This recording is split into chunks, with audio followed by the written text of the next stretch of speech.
if a purchaser gets carried away Yes. in the bidding process and actually goes over what their limits were, and the auctioneer knocks it down to them, what happens? Very relevant question, I think, particularly in this market.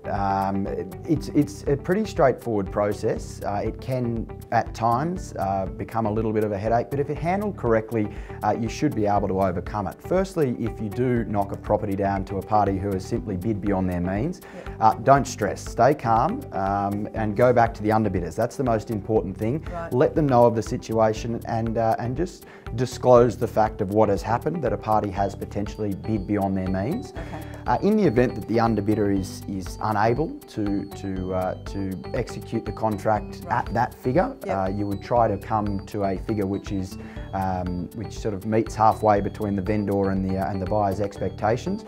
In the event that that doesn't happen, the auctioneer is also authorised to sign the contract on behalf of the defaulting purchaser. Okay. It's not something we like to do, and we try to avoid it at all costs. However, it is something that we have the authority to do in the event that a party does come along and potentially try and mess up the process a little bit.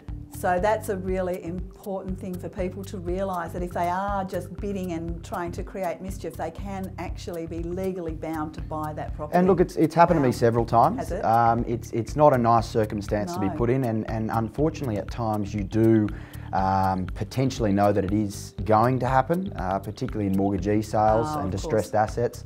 That's probably where you get more friction on that side of the front than anything else. However, look, it doesn't happen often. It really is a rarity, but it's important that everybody is aware of what needs to be done if that takes place.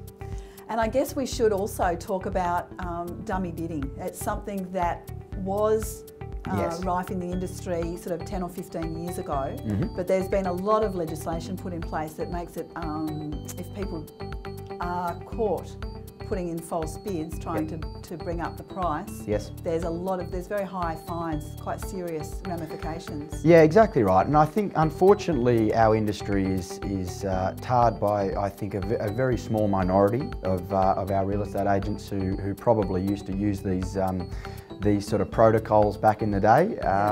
I can guarantee that at all of our auctions now we don't see it. It's something that I think has been pretty well stamped out of the market for the last 8 years, and I think the Office of Fair Trading has done a wonderful job at doing so. They often send ghosts, is what we call them, to our auctions. They don't disclose the fact they're there. They're just there to ensure that the process is being done the way it should be. So look, it has been, in my opinion, it has been shut off. Now I can't say that it doesn't happen. However, I can assure you that at any reputable company, dummy bidding has been stamped out, and realistically in this market, I mean, you'd be silly if you needed to dummy bid. There's just that much interest as it stands. It really is mainly those sort of distressed assets and those mortgagee sales where maybe from time to time you might get a disgruntled previous owner or something like that, but realistically we see very, very little of it these days. Okay, that's really good to hear. Yeah, I think it's a great sign, Absolutely. Well, thank you so much, Jesse. My pleasure. I think there's been some fantastic information and I really appreciate you coming in. That is okay, my pleasure to be here. Thank you very much for having me.